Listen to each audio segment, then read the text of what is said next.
Mi nombre es Jesús Tadeo Silva Bernal, residente del tercer año de Imagenología del Departamento de Biología. Mis maestros asesores, la doctora Mariana Mercado Flores y el doctor Jaciel Maya García. Como un temario que lo que vamos a ver es una introducción, un poco de los pilares físicos de la resonancia en generalizada y posteriormente vamos a ver cada una de ellas. En este caso vamos a ver lo que es la difusión, el tensor de difusión, perfusión, espectroscopía y volt, y una pequeña conclusión al final. Ok, entonces, todos conocemos de que el estudio de la resonancia magnética nos sirve para valorar la evaluación anatómica, principalmente con las secuencias T1, T2 o FLIR, ya que evalúa la relajación de los protones de hidrógeno en los tejidos. Con esto, el aparato consigue generar la imagen de la estructura anatómica, en este caso, pues del cerebro. En cambio, la imagen funcional, que es la que vemos en la derecha, que es una tractografía, ya no busca ver la imagen estática como tal, sino que lo que hace es medir procesos biológicos dinámicos en el microambiente celular y vascular. Estas son las técnicas que vamos a ver, cada una: difusión, tractografía, perfusión, espectroscopía y volt. Dividiríamos en tres principales técnicas: difusión, perfusión y niveles de oxigenación. En el caso de la difusión, su base es el movimiento del hidrógeno a nivel microscópico, que en este caso entraría la difusión y el DTI. Lo que hace es aplicar gradientes magnéticos muy fuertes que hacen una pérdida de señal si el agua se mueve. Si el agua se choca con membranas celulares o vainas de mielina, el movimiento se restringe. Hablando ahora de la perfusión, valora lo que es la hemodinamia microvascular, ya que mide el paso de un trazador por los capilares, ya sea un trazador exógeno, que sería el gadolinio, o un trazador endógeno, que sería el ACL. El efecto físico es medido como cómo se altera el campo magnético cuando esto pasa por el lecho capilar. Y por último tendremos los niveles, el ambiente bioquímico y metabólico, que entraría lo que es la espectroscopía y el volt. En el caso de la espectroscopía, se basa en el desplazamiento químico y la susceptibilidad magnética, que lo que hace es medir pequeñas diferencias de las frecuencias de la resonancia de los protones, dependiendo de qué moléculas están unidos, ya sea lo que es N-acetil-aspartato, creatina, colina o lactato.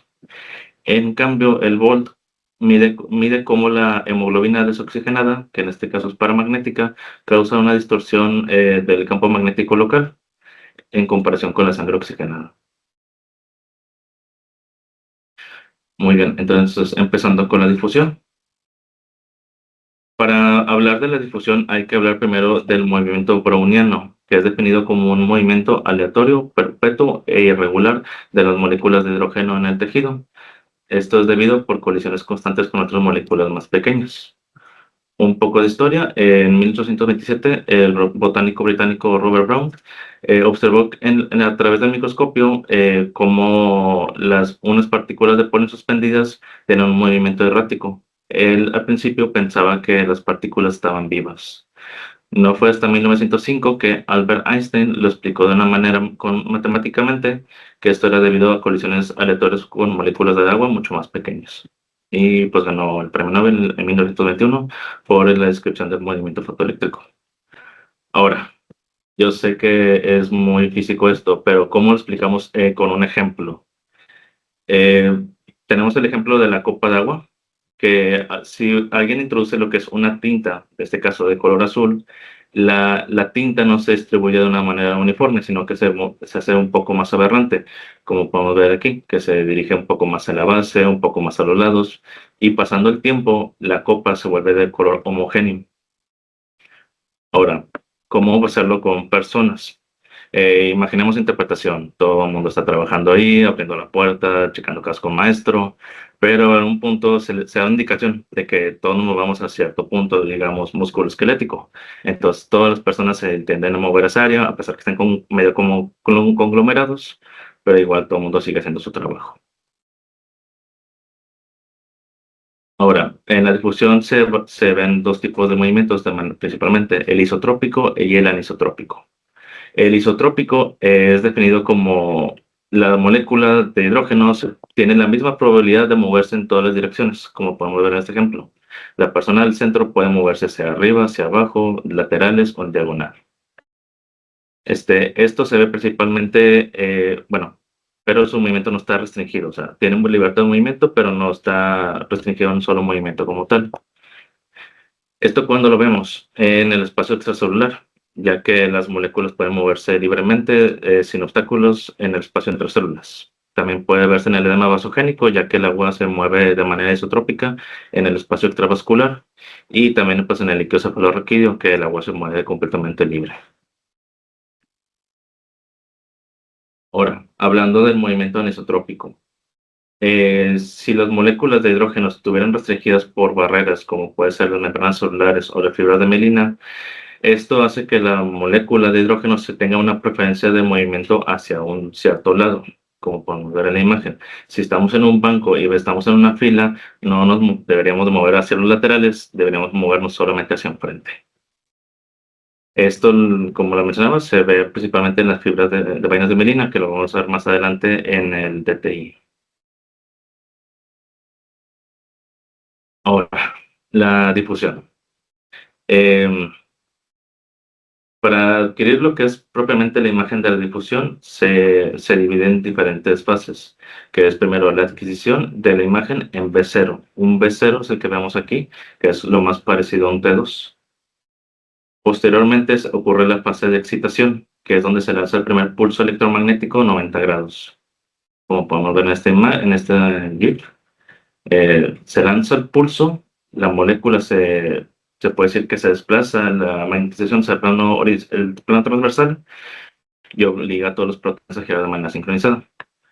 Posteriormente sigue lo que es la desfase, que es donde se ocurre el primer gradiente de difusión, el cual, dependiendo del Bessel, que ahorita lo vamos a hablar, es la duración que se realiza. Con esto lo que valora es las moléculas de hidrógeno empiezan a girar dependiendo de qué campo electromagnético se encuentran. Si se encuentran en un campo muy débil, giran más lento; si se encuentran en un campo más fuerte, giran más rápido. Posteriormente seguiría la fase de enfoque, que se lanza otro pulso, pero en este caso a 180 grados. Este caso sería el contralateral. Y se denomina como en espejo, ya que está a la misma distancia y entre ambos gradientes de difusión. Y por último sería lo que es el enfase, que es el segundo gradiente de difusión, que este caso casi siempre es de la misma duración, de la misma intensidad que el anterior. Bueno, ahora, ¿cómo lo explicamos más amenamente? Imaginemos que estamos en una carrera todos. La fase de excitación, pues bueno, sería como que tal el primer disparo que suena. Entonces, la persona encargada de disparar, hacer el disparo como tal, hacemos lo que es la carrera y nos estamos moviendo hacia un lado, en este caso el lado izquierdo. Posteriormente inicia el gradiente de fase, que es como si alguien dijera, vamos a ver cómo quedó cada uno. Se detiene la carrera y vemos dónde se encuentra cada posición. Ahora, se escucha un segundo disparo, que sería en fase. Ahora, hacia el otro lado, comúnmente, pues bueno, como todos sabemos, las moléculas de agua no se mantienen de una manera quieta, sino que aún así en el gradiente de difusión se siguen moviendo.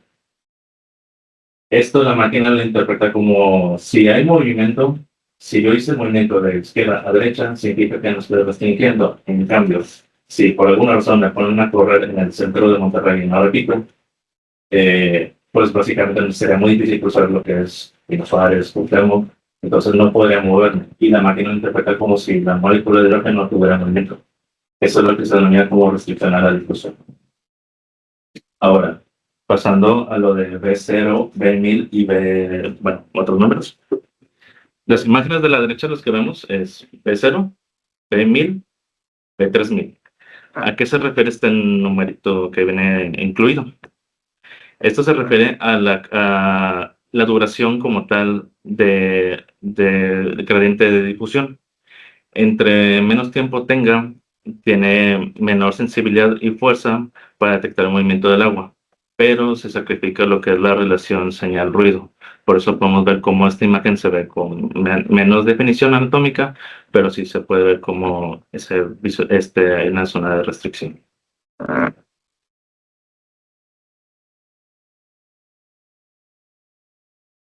Ok, por ejemplo, donde se ve más realmente el valor de B pues es un producto de tres valores, ¿no? Que nos hablan de cómo son la fuerza de estos gradientes de difusión que encendemos antes y después de este pulso de 180. Uno es la duración de uno de los gradientes, el otro es la duración entre uno y otro gradiente y el otro es la amplitud del gradiente. Entonces el producto de esos tres valores es, digamos, el valor de B. Entre más incrementemos nuestro valor de B, nuestra técnica va a ser más sensible al movimiento de difusión a costa, como ya dijiste, de sacrificar una relación señal-ruido. Es decir, acá tengo una imagen en vez de 3000, básicamente, la intensidad del voxel depende más del movimiento de difusión a costa de más ruidos. Vemos que la imagen se ve más ruidosa. Y aquí en el brazo posterior de la cápsula interna vemos como si hubiera una restricción de la difusión, pero es porque el movimiento en el brazo posterior de la cápsula interna, pues básicamente es ortogonal al plano con el que estamos adquiriendo. Entonces es de arriba, de arriba. Por eso ahí podemos llegar a ver como es una falsa restricción, lo cual es que el movimiento más que nada está limitado. Como mencionaste hace un momento, el movimiento es más tendencioso. Y los muestro. Y básicamente, para que lo entiendan un poquito mejor, pues el que se mueve más no sale mejor, ¿verdad? Entonces aquí, por ejemplo, los espines que se están moviendo en el líquido cefalorraquídeo están en un movimiento completamente libre, isotrópico. Entonces, a la hora de que hacemos esta adquisición ahora sí con los gradientes encendidos, la diferencia de esta primera imagen es que los gradientes están aparados.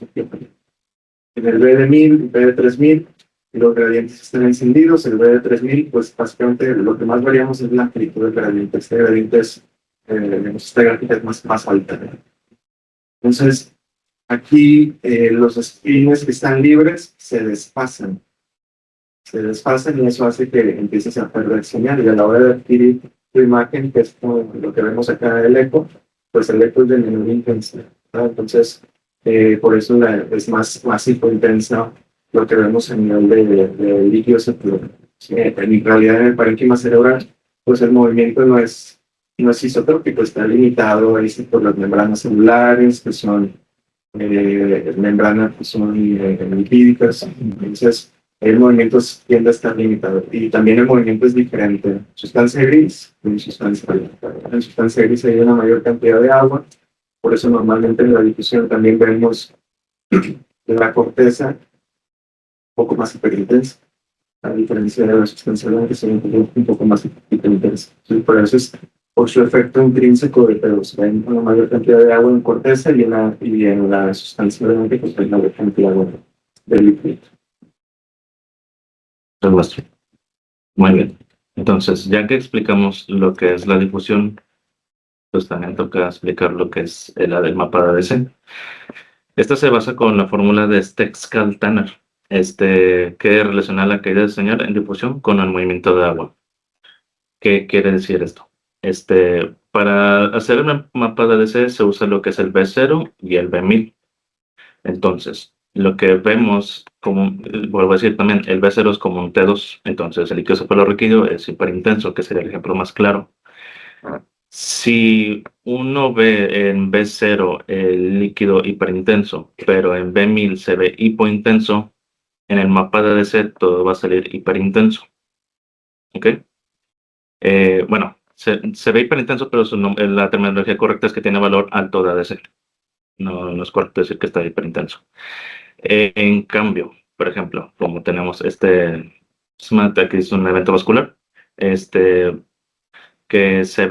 normalmente se ve en T2 y en flare hiperintenso, en difusión está más también hiperintenso, el mapa de DC lo interpreta como hipointenso. Entonces, el mapa de DC sirve más bien para definir si realmente tiene restricción a la difusión o no.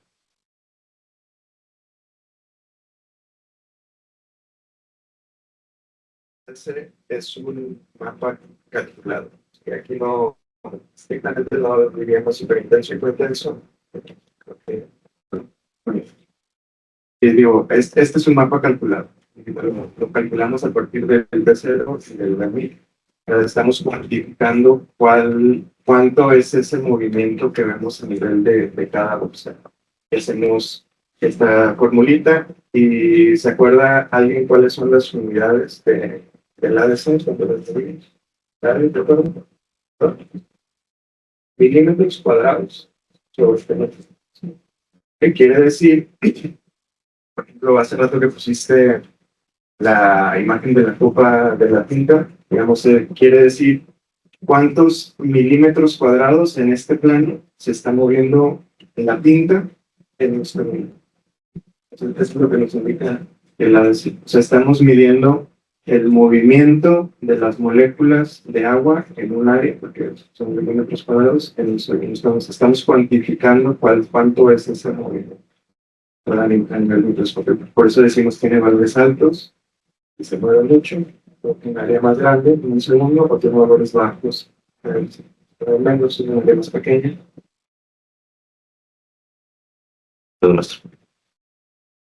Ahora, hablando ahora sí propiamente de la restricción de la difusión, bueno, pues igual es definido cuando, como dijo el maestro, las moléculas de agua no pueden moverse libremente por lo mismo que están confinadas y se vería como un valor de ese bajo. ¿En qué patologías los podremos ver? Primero que nada, el edema citotóxico. Esto puede ser debido a una isquemia, que falta de oxígeno y ATP, produce una falla de la bomba de sodio-potasio, se acumula el sodio dentro de la célula y el agua sigue osmóticamente al sodio. Entonces, por consiguiente, el agua entra a la célula, lo cual se definiría como un edema citotóxico, como podemos ver aquí, que es otro evento vascular cerebral, que vemos en B1000 que está hiperintenso y un valor de DC bajo. Ahora, también lo podemos ver en hipercelularidad tumoral. Cuando un tumor es altamente maligno, como puede ser un glioblastoma o linfoma, las células quedan empaquetadas. Con ello, el espacio extracelular se empieza a reducir, el cual normalmente es de 20% y se empieza a reducir entre 10 a 15%. Entonces, las membranas celulares actúan como barrera y evitan que las moléculas de hidrógeno evita que se muevan. Podemos ver en esta imagen, este caso, se ve una lesión en el cuerpo calloso de que se comporta hiper en difusión y tiene un valor bajo de C, que en este caso fue compatible con linfoma. Y también lo podemos ver en el aumento de la viscosidad. Propiamente la lesión pues, está compuesta de pus densa, que tiene proteínas, bacterias y leucocitos. Hay un aumento de la viscosidad del medio local, entonces las moléculas de agua colisionan con esas mismas partículas y evita que el movimiento sea, o es que sea más lento o que se restrinja. En este caso podemos ver que la diferencia de la restricción es en el centro de la lesión, que podemos ver hiper y con ADC abajo. Ahora, como se mencionaba, si yo veo la difusión hiperintenso, ¿es una restricción a la difusión? No. Tenemos que compararlo con el mapa de ADC. Como podemos ver aquí, se ve una hiperintensidad en B1000, pero también lo vemos en ADC, que en este caso sería un edema vasogénico. Ahora, los tumores tienen valores de ADC bajos. Depende del tipo de tumoración realmente. Comúnmente los linfomas y los gliomas de alto grado pueden tener un ADC bajo, pero el glioma de bajo grado hasta puede tener un ADC normal. ¿El ADC bajo siempre significa maligno? No. El ADC bajo también, como lo vimos ahorita, se puede ver en un evento vascular, se puede ver en un absceso bacteriano. Ahora, ¿la difusión anisotrópica es igual a restricción a la difusión? No, la difusión anatrópica, son conceptos completamente diferentes, ya que la anisotropía valora lo que es la dirección del movimiento como tal, y la difusión valora cuánto movimiento tuvo la molécula de hidrógeno. Esta es una tabla con múltiples ejemplos de patologías, cómo se vería en difusión y en ADC, y pues lo que me parece importante es el contexto clínico clave.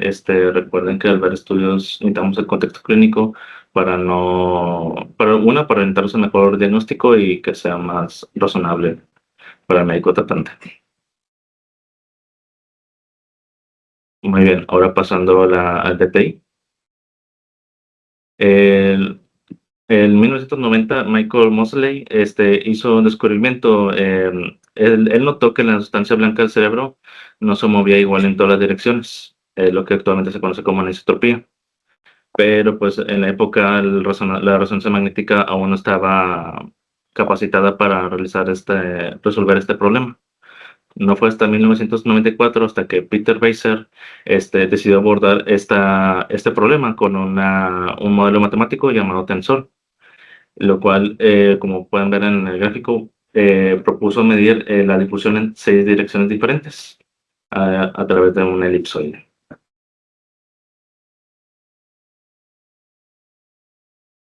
El tensor de difusión tiene 4 parámetros que cada uno tiene un valor diferente y valora diferentes cuestiones. El primer caso tenemos la FA o anisotropía fraccional, que mide la proporción del movimiento unidireccional.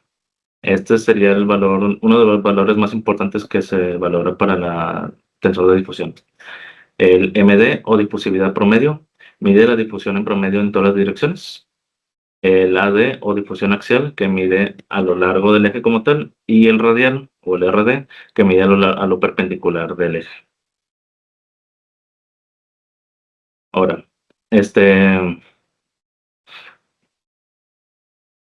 bueno, comparándolo con la difusión y contra el DTI, pues no, como dijimos, la difusión valora la magnitud del movimiento. No sabemos para dónde va, solo sabemos si se mueve o no se mueve y cuánto se mueve. El DTI no, también valora lo que es la dirección preferente hacia el movimiento del agua. Bueno, ¿cómo lo ponemos en otro ejemplo? En este caso decidí poner como vías, carreteras, Gonzalitos, donde todos viajamos hacia una sola dirección. Podemos incorporar otro carril para intentar rebasar a alguien, pero siempre nos vamos a una sola dirección, ya sea hacia el sur-norte o norte-sur. ¿Qué pasa si la carretera, alguien chocó? Eh, la lluvia está fea. Ocurre lo que es un cierre de carril. Entonces, el FA, que valora la dirección del movimiento, empieza a disminuir. Ahora, ¿qué pasa si choca un camión? Se vuelca. Los vehículos dejan de moverse, buscan vías alternas, que en este caso no ocurre, pero ya no hay movimiento de la FA. Entonces ya nos habla de una lesión del tracto. Ahora, ¿cómo hacemos la adquisición? Primero hacemos un B0, que lo habíamos mencionado previamente. Después hacemos una secuencia ecoplanar, que es una técnica ultra rápida. Hace más o menos un corte dura entre 50 a 100 milisegundos, pero sacrifica lo que es igual una relación señal-ruido. En ámbito clínico, bueno, ahorita vimos que se podía valorar en 6 direcciones, pero en el ámbito clínico puede valorarlo entre 15 hasta 128 direcciones. Y con esto, dependiendo de las direcciones que se haga, por corte se va repitiendo B0, EPI, B0, EPI. Lo único que cambia es la orientación del gradiente de difusión. Esta, este, esta adquisición dura aproximadamente entre 5 a 8 minutos.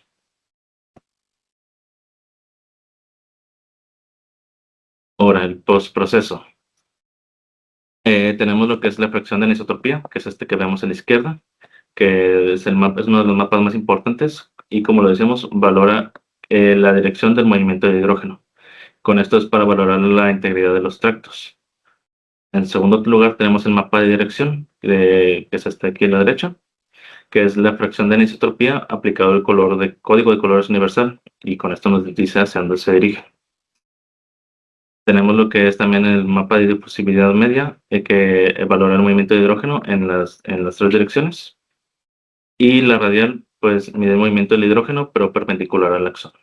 Si hay un daño de mielina, ahí se visualiza una lesión en este mapa.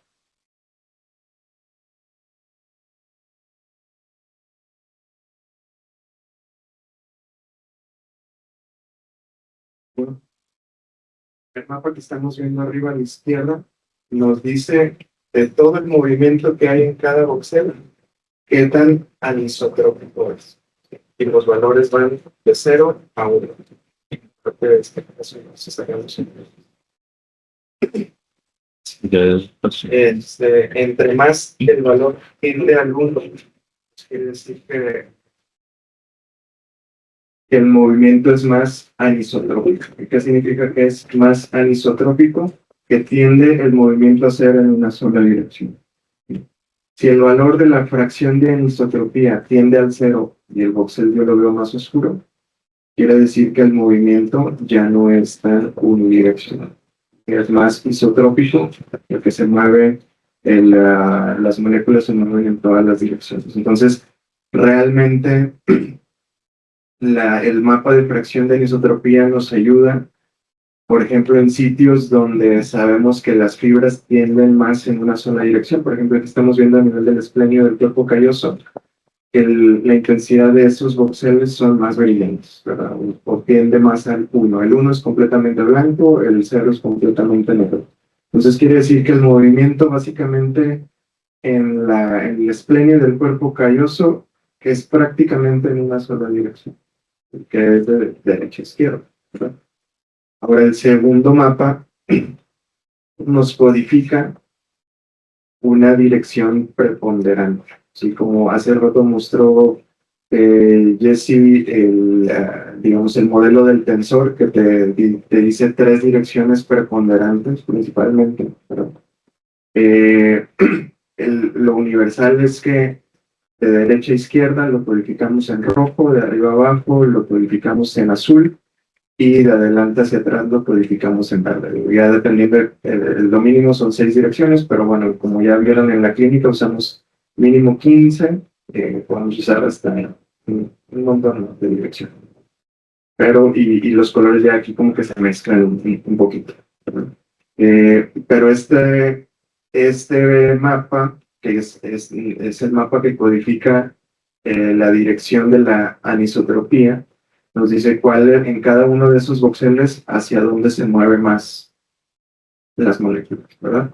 El de difusividad media es como un promedio de los tres, le llaman eigenvalues o las tres direcciones preponderantes, ¿verdad? Que cómo se mueve las moléculas en todas las direcciones. La difusividad axial, aquí la opción mapa de difusividad axial, pero se refiere a cómo está la difusividad en la dirección principal. ¿Sí? Que si fuera en un punto en el que la dirección es de adelante hacia atrás, pues te dice qué tanto hay un movimiento de adelante hacia atrás, ¿verdad? Y la difusividad radial te dice qué tanto movimiento hay perpendicular a ese. Entonces, digo, son valores o medidas que nos pueden hablar de cómo está la integridad de los axones. ¿Verdad? Realmente, cada voxel no es un axón. En cada voxel, si cuando bien nos va, logramos hacer el 2 por 2 por 2 el voxel o 1 por 1 por 1, pues en ese volumen de 1 por 1 por 1 pasan 1.000.000 de fibras. ¿Sí? Entonces, por eso también, donde hay muchas fibras que atraviesan o que se cruzan en diferentes direcciones, en el mapa de fracción de anisotropía podemos llegar a ver valores más bajos. ¿Sí? ¿Por qué? Porque hay fibras que van en muchas direcciones, entonces el movimiento ya no es más anisotrópico. Pues muestro.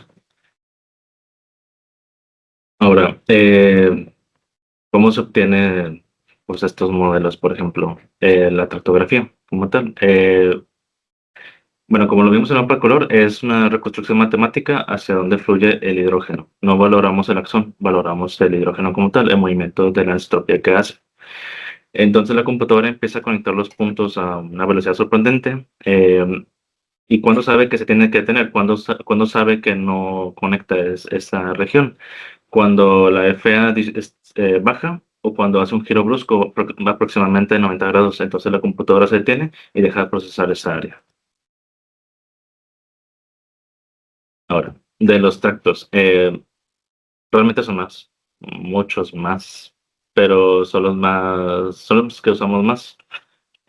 Comúnmente los dividimos en proyección, que sería el de corteza médula, de asociación, que sería el arcuato, las relaciones ópticas o el longitudinal superior, que esto quiere decir que conecta del mismo hemisferio pero en diferente área, o interhemisférico, que sería como el cuerpo calloso. Tendríamos el primer lugar el tracto corticoespinal, que es un tracto motor, Se origina de la corteza motora primaria, localizada en el giro paracentral del lóbulo frontal, en el área 4 de Brodmann. Si llega a haber alguna lesión de este tracto, se presenta en clínica como parálisis. Ahora, del fascículo arcuato, que también se denomina tracto del lenguaje, conecta el área de Wernicke en tercio posterior de la circunvolución temporal superior izquierda del área 22 y 29 de Brodmann, que es la parte encargada de la compresión del lenguaje. Este se dirige hacia el área de Broca, que sería el giro frontal inferior izquierdo, área 44 y 45 de Brodmann, el encargado de la producción del habla. Si hay una lesión en este tracto, el paciente puede hablar, puede entender, pero no puede repetir lo que tú le solicites.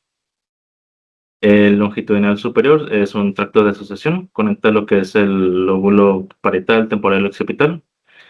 Y si llega a haber alguna lesión, se presenta como una desconexión. O sea, hay una comprensión, pero el paciente no conecta ideas. Las radiaciones ópticas es el tracto de visión, conecta lo que es el núcleo geniculado lateral hasta la corteza visual primaria, es el área 7 de Brodmann, y si hay alguna lesión de este tracto, se produce un defecto del campo de la visual, comúnmente es presentado como una cuadrantotopía. Cuadranocefalo. Y el cuerpo calloso es un tracto interhemisférico, el cual si se llega a lesionar se produce lo que se denomina síndrome de desconexión o heminegligencia. O sea, esto quiere decir que la mano derecha no sabe qué hace la mano izquierda. Perdón.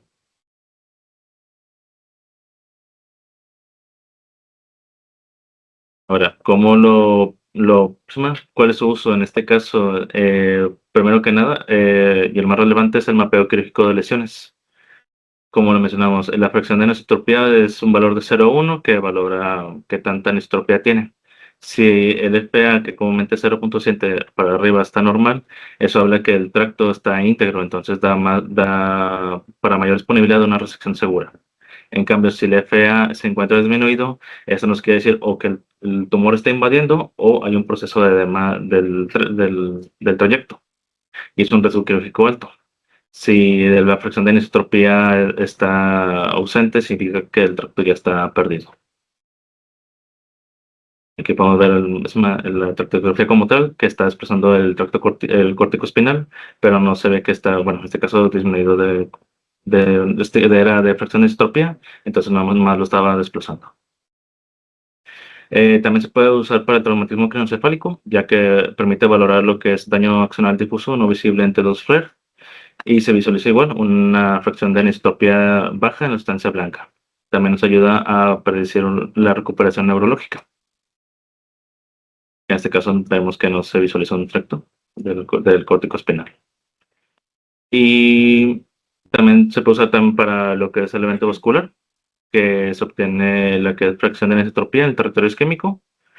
Si es agudo, se visualiza como una fracción de anisotropía baja. Si es crónico, se visualiza una reorganización de los tractos alternativos y esto nos ayuda a predecir la recuperación funcional del paciente.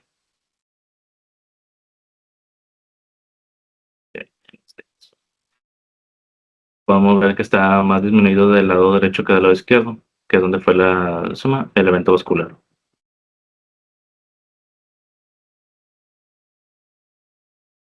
Igual una tabla de diferentes patologías de la sustancia blanca normal. Nomás tomar en cuenta que estos valores de fracción de anisotropía y difusibilidad media no son valores absolutos, ya que varían también el método de adquisición. Entonces, nomás tenerlo pues en cuenta. Ahora pasando a la perfusión. Este es definido como el movimiento de la sangre a través del tejido cerebral. No es como una geografía, no mide lo que son, en este caso, los vasos, mide la microcirculación capilar que nutre las neuronas. A partir del 2000-2010 se usa lo que es el DCE, que es el contraste dinámico, y el DCC, que es el de susceptibilidad dinámica. En este caso tenemos tres tipos de perfusión, que es el DCE, el contraste dinámico, y el de susceptibilidad magnética, que esos son dependientes del gadolinio. En cambio, la CL es el único que usa un trazador endógeno, que vamos a hablar más adelante de esto. La perfusión es útil para evaluar la agresividad de graduar los tumores e identificarse tejido salvable en evento vascular agudo y diferenciar radionecrosis versus recurrencia tumoral.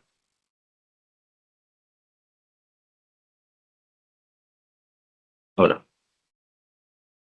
tenemos 4 parámetros para la perfusión: el volumen sanguíneo cerebral o CVV, que es la capacidad en mililitros en cierta región del cerebro.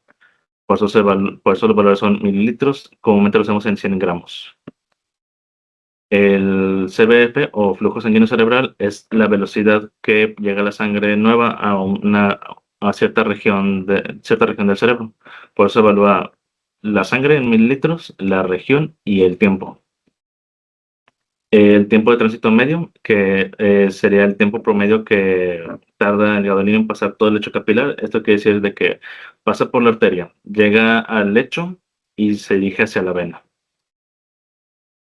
Y por último tenemos el Tmax, que es el tiempo que tarda en contraste desde que ingresa a las arterias hasta alcanzar su máxima concentración, que sería este pico de aquí más o menos. Bueno, aquí nada más las unidades pues nos dan una idea de qué es lo que estamos valorando, ¿verdad? En general, el volumen lo medimos en mililitros, ¿verdad?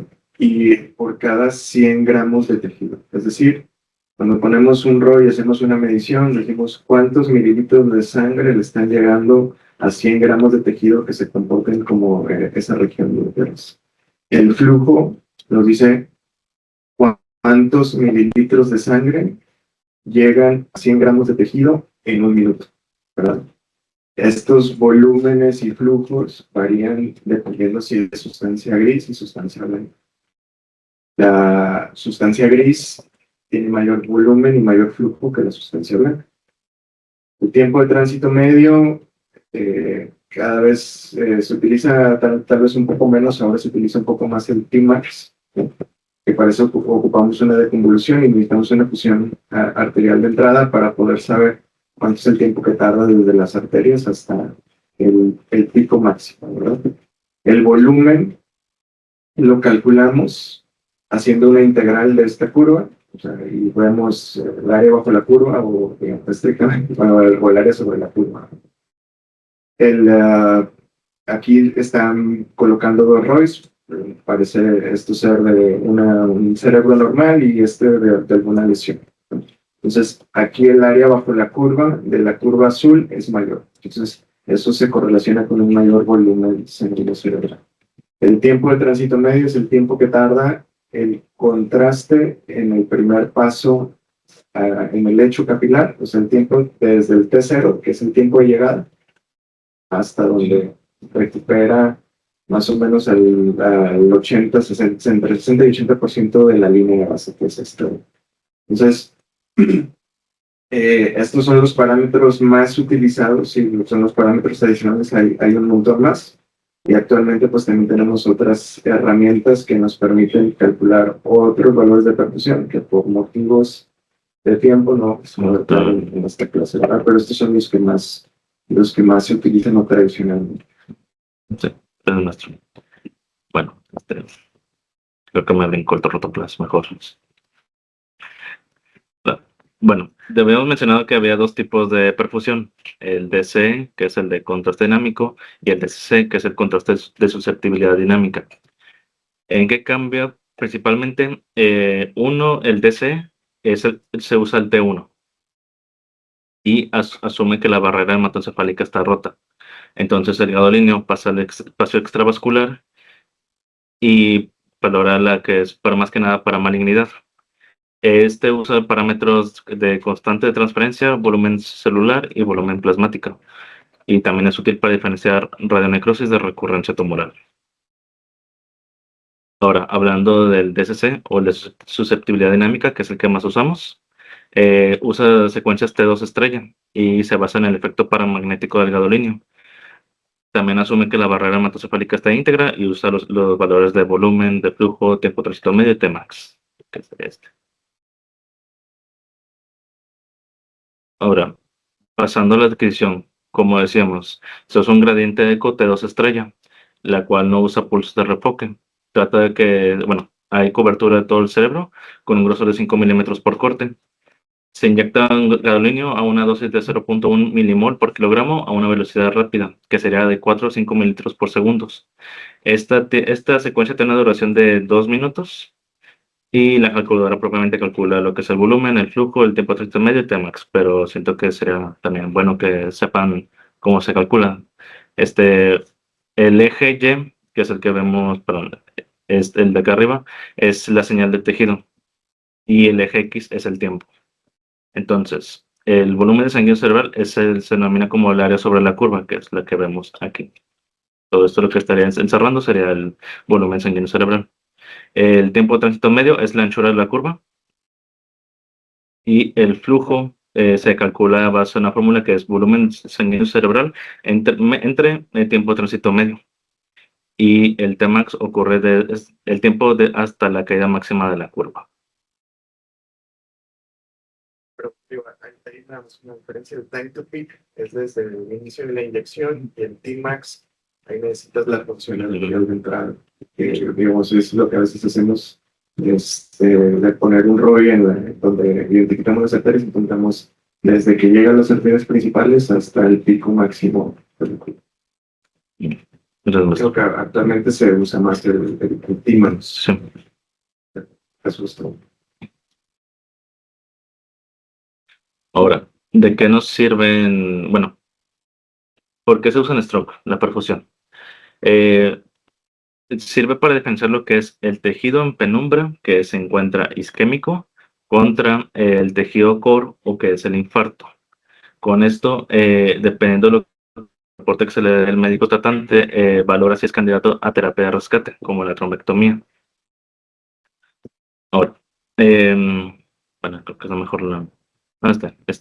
Tenemos lo que es la oligoemia, que es una isquemia asintomática. Casi el primero que se afecta siempre es el Tmax, que sería arriba de 6 segundos aproximadamente, pero el flujo y el volumen se mantienen normal. Al hablar de la isquemia, como igual que tengo la imagen representativa, lo que empieza a ocurrir, aparte que el Tmax está elevado, el volumen empieza a disminuir, pero el flujo se mantiene normal. Y propiamente el infarto, ya el flujo está disminuido, el flujo y el volumen está disminuido y el Tmax está elevado.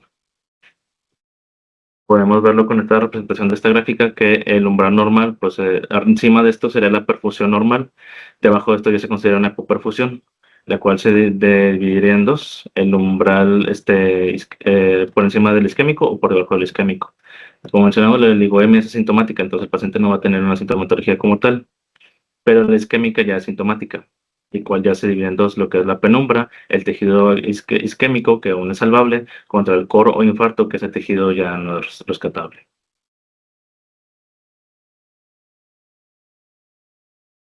Ahora, para valorar bueno, ya conseguimos el estudio, ya lo procesamos. Ahora, ¿cómo lo valoramos para dar un diagnóstico? Usamos principalmente dos mapas, que es el del flujo, el CBF, y el Tmax, que habíamos dicho que eran los más importantes. Como podemos ver en esta imagen, en la región sería frontal del lado derecho, se ve una zona de hipoperfusión que se representa en el mapa del core o de la zona infartada. En cambio, el Tmax, vemos que el área se extiende a mayor territorio, que eso nos hablaría que el terreno de color verde se encuentra isquémico. Con esto hacemos lo que es el ratio penumbra-core y, bueno, sacamos los volúmenes de las lesiones y hacemos el ratio de penumbra-core.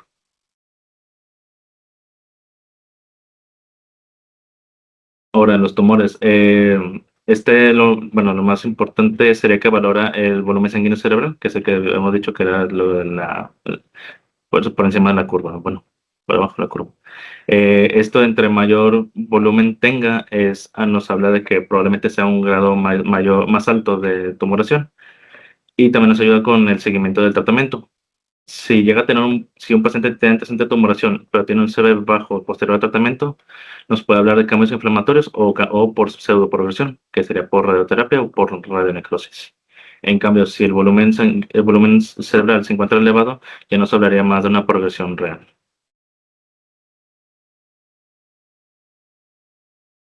Bueno, yo había hecho esta tabla, pero pues era mejor el ratio, así que mejor no. Pues sí, valoramos lo que es el ratio principalmente del volumen sanguíneo cerebral con la sustancia blanca aparentemente sana. Y tenemos ahora el ACL, que es el que hemos hablado, que es uno de los, la perfusión que usa como tal un trazador endógeno. Eh, no requiere como este medio de contraste, entonces evitamos los riesgos del mismo, pero sus ventajas que no calcula ni volumen ni tiempo de tránsito medio, nomás valora lo que es el flujo. Ahora, ¿cómo hacemos la adquisición? Primero hacemos una secuencia anatómica, en este caso un T1, para ir orientando lo que son los marcajes. Y también nos ayuda para el postprocesado. Entonces, hacemos un marcaje a nivel de las arterias carótidas, perdón, carótidas y vertebrales, y se lanza un pulso de radiofrecuencia 180 grados, como la difusión que ya hemos visto. Esto hace que se altere muy poco la señal de la sangre, aproximadamente entre 1 a 2%. Y posteriormente la máquina hace un retraso entre 1.5 a 2 segundos y se hace la adquisición del cerebro. Si hiciéramos solamente una sola adquisición, se vería puro ruido en la imagen. Entonces se hacen múltiples adquisiciones con tal de irlo sumando y ir limpiando el ruido como tal. Esta secuencia tiene una duración aproximada de 4 o 6 minutos. Y la única contraindicación de este estudio es de que hubiera una estenosis carótida severa, ya que por lo mismo el flujo sanguíneo va a una velocidad más lenta. Este pulso de refrecuencia dura muy poquito, dura entre 2 o 3 segundos. Entonces ya cuando llega al cerebro, pues ya no va a estar marcado y ya no sería visualizado en el estudio.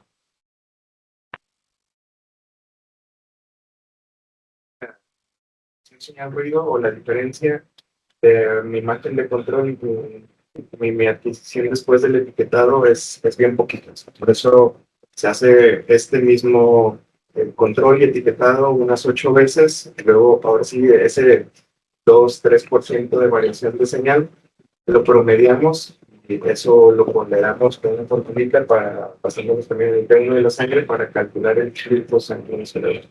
Básicamente el ASL, que es el que más utilizamos, el pseudo continuo, solamente nos da el flujo sanguíneo cerebral. A menos que hagamos un ASL multifásico donde podamos hacer diferentes tiempos de retraso post-etiquetado, pues ya podemos calcular los valores, pero lo más común es que solamente tengamos el flujo sanguíneo cerebral. Y digo, el etiquetado también es importante porque si evaluamos nada más toda la circulación completa como está ahí, digo, dependiendo de muchos, nosotros usamos el pseudo continuo, pues habitualmente pues lo colocamos a nivel de la cantidad común, perpendicular al vaso, no evaluar, porque si no, sale muy contaminado. Igual también a veces lo cargamos mucho a circulación posterior y lo único que vemos en la imagen que resulta, pues circulación posterior se ve muy brilloso y ya, gracias a él, pues la verdad se ve como un señor ruido, además que se ve bajo, pues se ve muy oscuro. Entonces sí, el etiquetado sí es importante, más porque esta técnica no eleva el SAR y el paciente pues tiene mayor seguridad dentro de la resonancia que las otras, como la SL multifásico o el resto, que la señal ruido es mejor, pero el paciente suele calentar un poquito más los tejidos, entonces es más peligroso. Pues sí, el etiquetado es muy importante evaluar la anatomía antes de planearlo.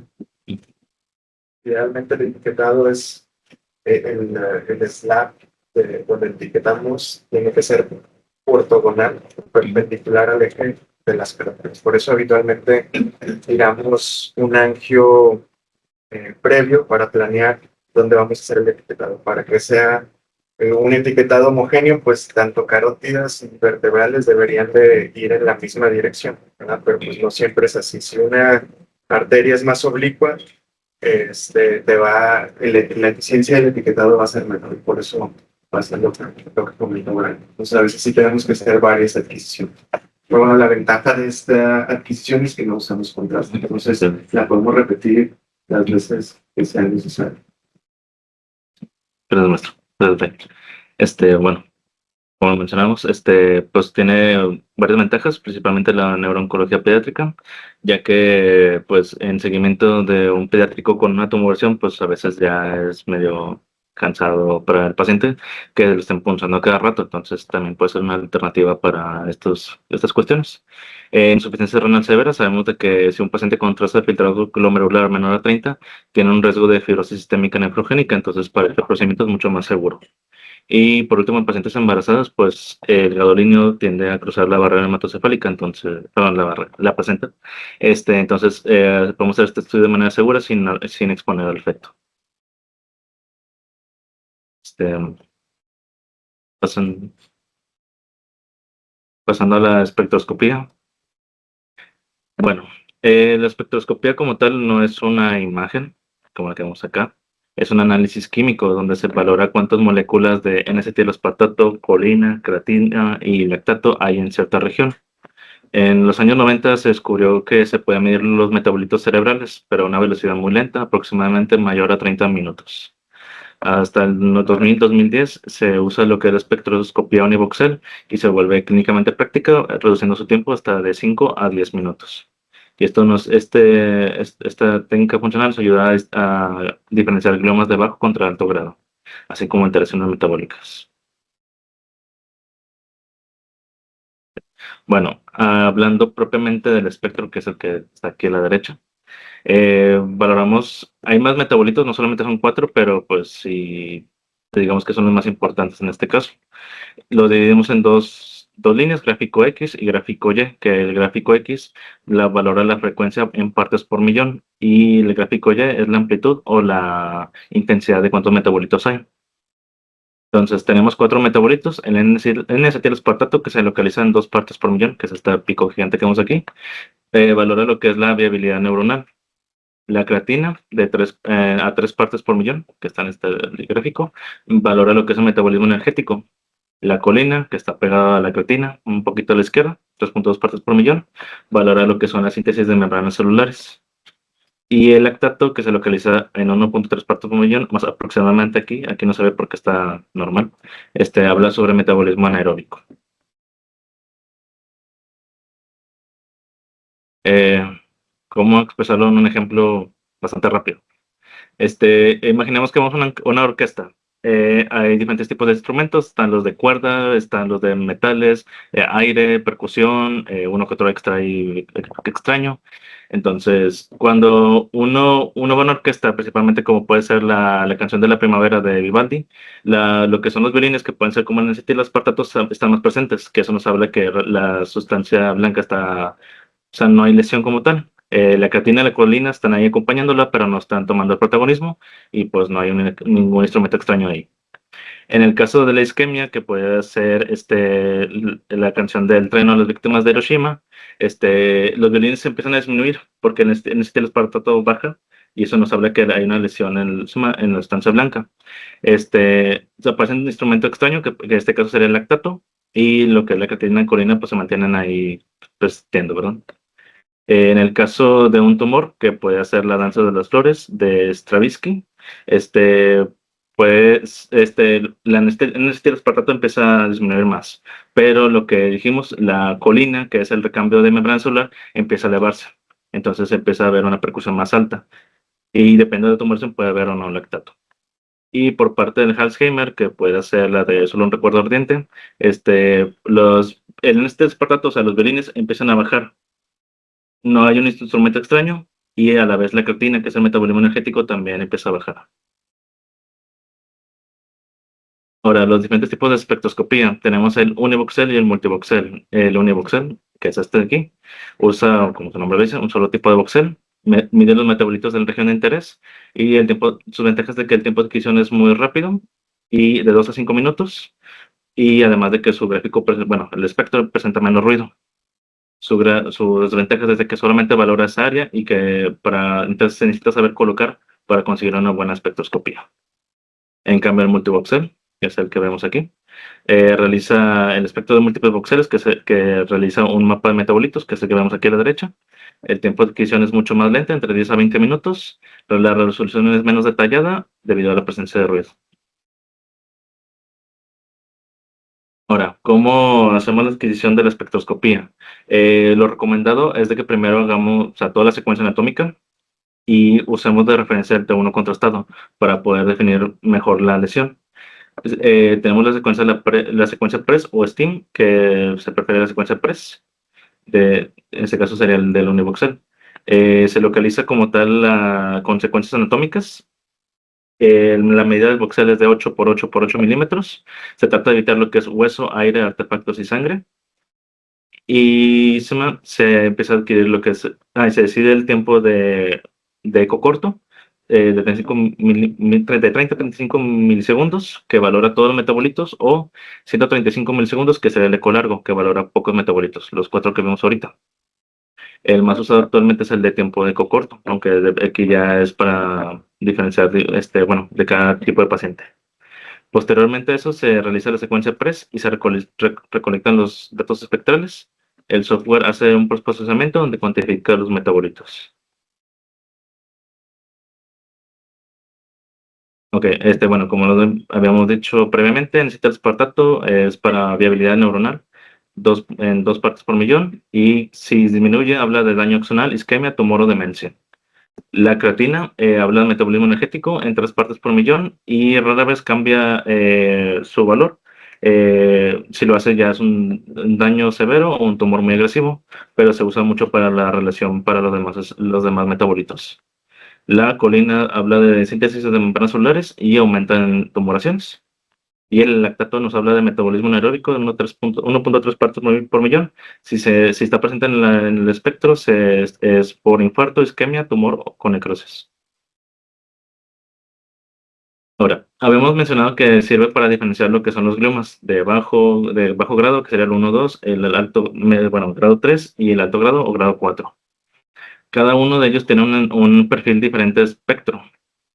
Comúnmente la diferencia es de que entre mayor grado tenga, el acetilospartato está muy bajo, la colina empieza a subir, la creatina puede mantenerse normal o un poco baja y el lactato se vuelve prominente.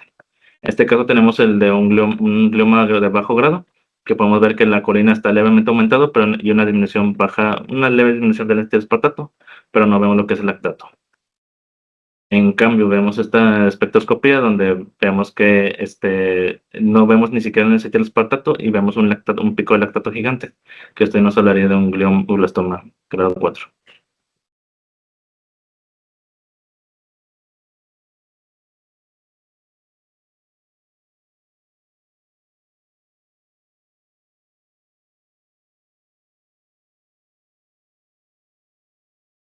También es más que nada introductorio.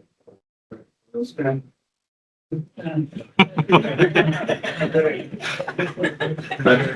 Bueno, digo, no vamos a andar en cada una de las aplicaciones de estas herramientas, ¿verdad? Pero sí, para que sepan, conozcan que existen, para qué las utilizamos. Digo, yo creo que lo del bot lo podemos dejar para otra casa. Y pues bueno, en general la espectroscopía por resonancia, pues la espectroscopía empezó a utilizar mucho antes de la imagen, para adquirir, o sea, quiero decir, la resonancia inicialmente se utilizaba para hacer este análisis de espectroscopía, que es un análisis, como ya mencionó Jessy, bioquímico. Ese nos indica, dependiendo aquí de cuántas partes por millón, o sea, esas son partes por millón de la frecuencia de precesión de los electrones. Entonces, el metabolito que está acá de referencia es el metilcilano. Entonces, donde vemos aquí, nos vamos desviando la frecuencia, vemos picos de algunos metabolitos o de los metabolitos que procesan más o menos esa velocidad y que tienen una mayor concentración. O sea, en general necesitamos que los metabolitos superen cierto umbral de concentración para que podamos detectarlos por espectroscopía, ¿verdad?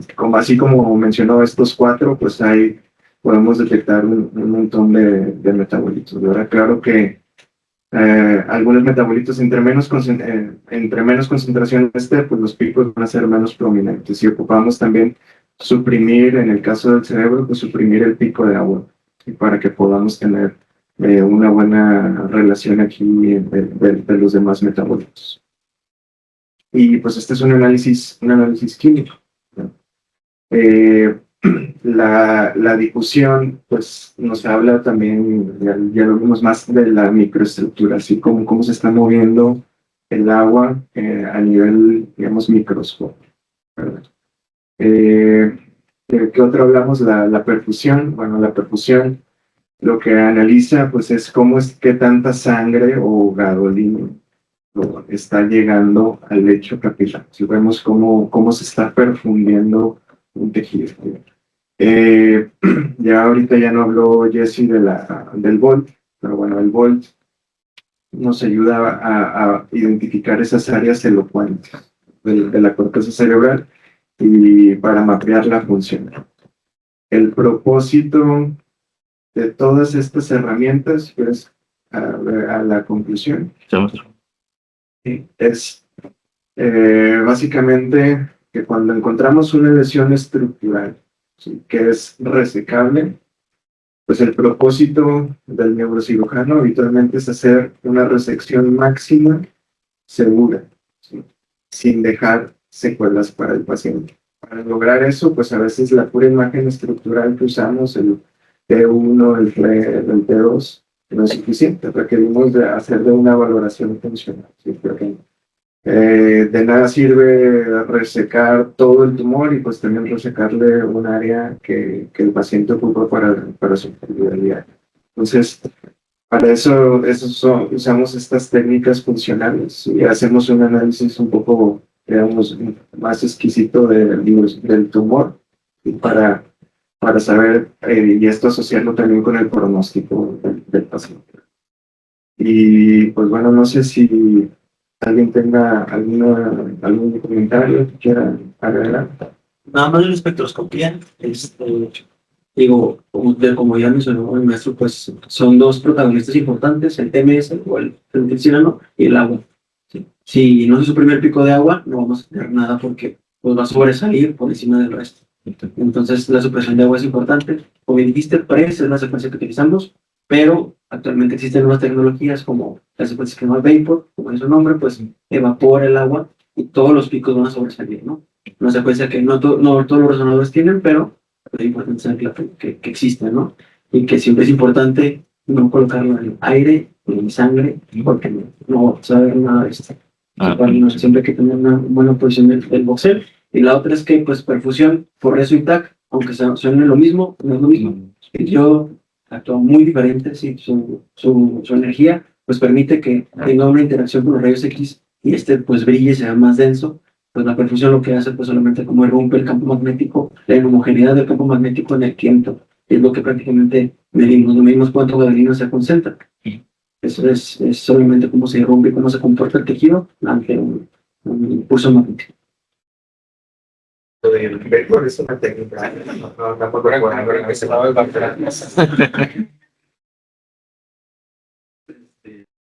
Pero al final yo creo que aquí los nuevos, digo, para viernes estuvo bien, ¿verdad? O sea que lo bueno es que nada más es una introducción. Bueno, todo lo que les dijeron, una advertencia, no es cierto, ¿eh? O sea, no existe ninguna cosa de esas, es una explicación de física clásica que no es realmente lo que está pasando, pero nos sirve bastante, ¿sí? Luego lo vemos, yo creo que una parte,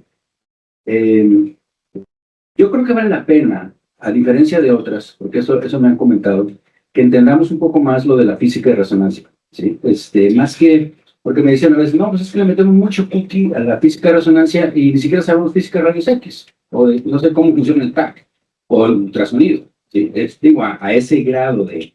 Pero lo que están viendo es que definitivamente sí tenemos que entender qué es lo que está pasando. Por ejemplo, ahorita que comentaba Brian del contraste, pues definitivamente, acuérdense que nosotros en el yodo vemos el yodo, ¿sí? Y nosotros en el gadolinio no vemos el gadolinio. Vemos el efecto que el gadolinio hace sobre el tiempo de reacción. Entonces no es lo mismo, pero no es igual. O sea, a donde llega puede estar, pero también depende del ambiente, porque si llega a un ambiente donde no hay agua, pues ¿qué quieren que aporte? ¿Sí? Porque lo que hace el gadolinio se comporta en la física clásica, repito que en mecánica cuántica lo recuerdo, pero en física clásica se comporta como si como si estuvieran metiendo imanes. ¿Okay? Entonces, lo único que están haciendo es un imán sobre o dentro del imán grandote, entonces acorta el tema. Y así como eso podríamos hablar de varias cosas, espectroscopía, como decía, acuérdense que cuando en el 46 le dieron el premio Nobel a Bloque Cruzal, bueno, básicamente fue por espectroscopía. O sea, mucho tiempo después, la María fue el que dijo, esto yo lo puedo aplicar y puedo ver, y esto, ver, porque finalmente lo que teníamos era, a mí me tocó, digo, no soy tan viejo como eso, pero del 46, pero yo, o sea, lo que ustedes ven en CSI y todo eso, que ponen un líquido y que lo ponen en un aparato y que van viendo y, no, es que esto es fulanito de tal, lo único que están haciendo es espectroscopía. Y así es como empezó realmente la espectroscopía. ¿Ok? Y eso después sí se transformó en imagen a través de todo lo que ya sabemos y un día lo vamos a ver para no extendernos más, pero finalmente así fue como empezó la resonancia y es una técnica que después se aplicó. ¿Okay? En muchos casos, cuando se descubrió esta cosa, incluso se hacía espectroscopía del suero de pacientes para ver si tenían cáncer, era como buscar un biomarcador. Y se dieron cuenta que sí, que el D1 de los sueros de los pacientes tenían un tema prolongado, pero claro, era totalmente inespecífico. ¿Sí? Y bueno, eso hay muchas correlaciones ahí con cosas antes de que hubiera todo este cuento de tanta especificidad y tanta información fisiológica, como decía José ahorita. Yo creo que ahorita la parte importante es entender y que tú digas, bueno, ¿qué es lo que realmente me están diciendo con la isotropía y qué es lo que estoy viendo? Bueno, todo eso, acuérdense que es el agua que se está moviendo, o sea, entre los axones. Entonces, después esto ya se está manejando más con el sistema que hace cuando yo estudié medicina, y no hace mucho, no había un sistema linfático. ¿Sí? O sea, eso no existía. O sea, ahora ya sabemos que existe, ya sabemos que tiene parte de esto que tiene que ver con esos tractos, con esa difusión. Con el saneamiento también tenemos que ver la parte de cuando se mueve más, que sabemos que es en el sueño profundo. O sea, hay mucha correlación fisiológica. Entonces yo creo que por eso sí vale la pena tratar de entenderle algo más, qué es lo que estoy viendo, qué es lo que estoy midiendo.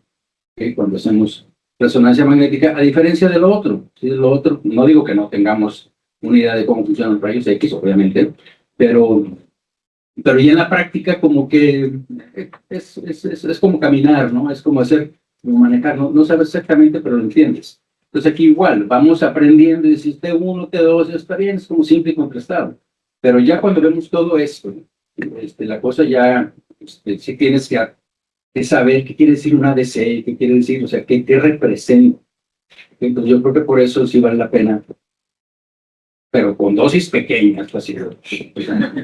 O sea, dedicarnos a una de esas, entenderle, que sacan dudas, que saben, ¿sí? Y después otra, y después otra. O sea, porque y desde principios básicos, ¿okay? Te digo, rayos X obviamente también, pero de esto sí hay que meterle un poquito más, porque sí es definitivamente trascendió el paso de la parte estructural, ¿sí? A la parte funcional. Y eso cada vez es más, y obviamente tiene que ver también con todo lo que dicen ahorita del space,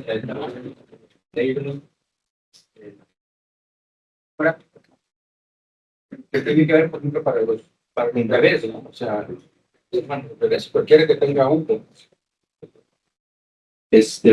porque acuérdense que también existe toda la preocupación del propósito de la gasolina.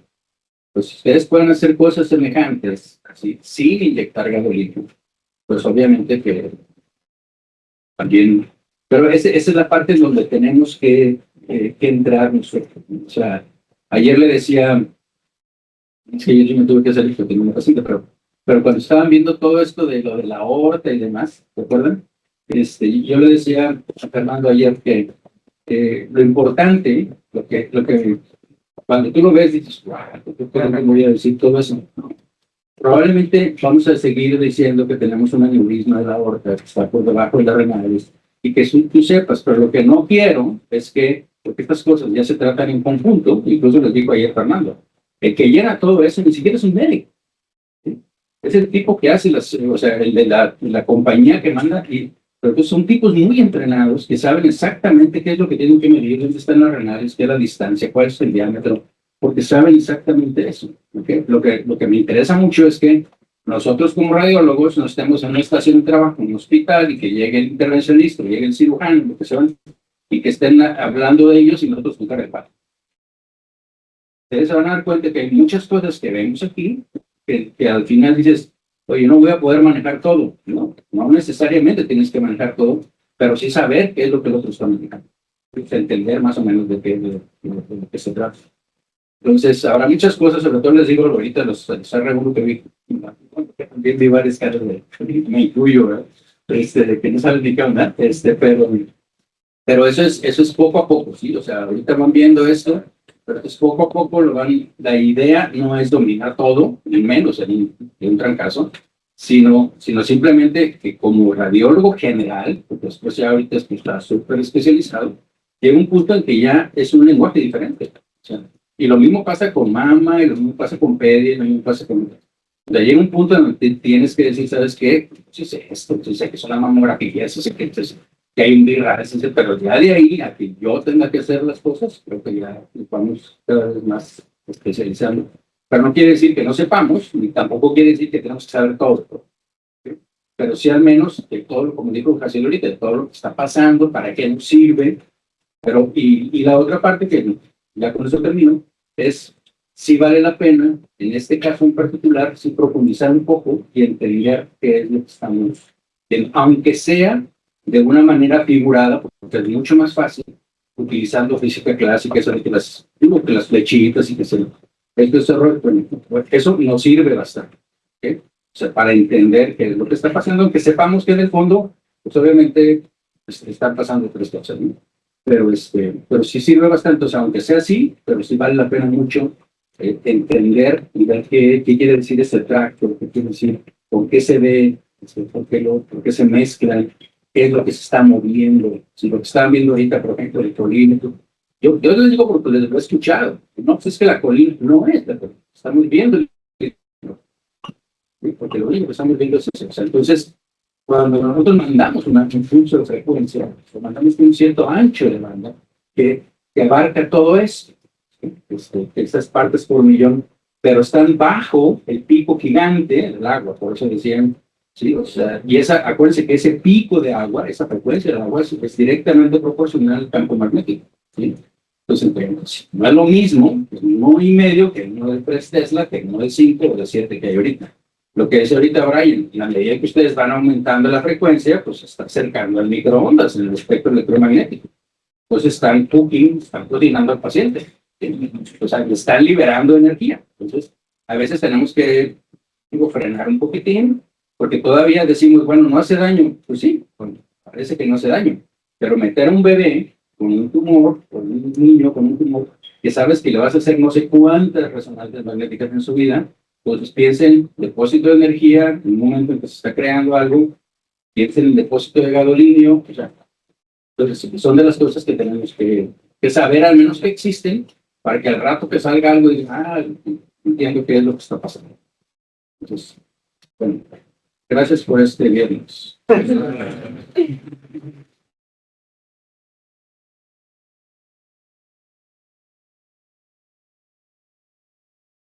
Mucho, pero... eh, ah, Mucho bueno.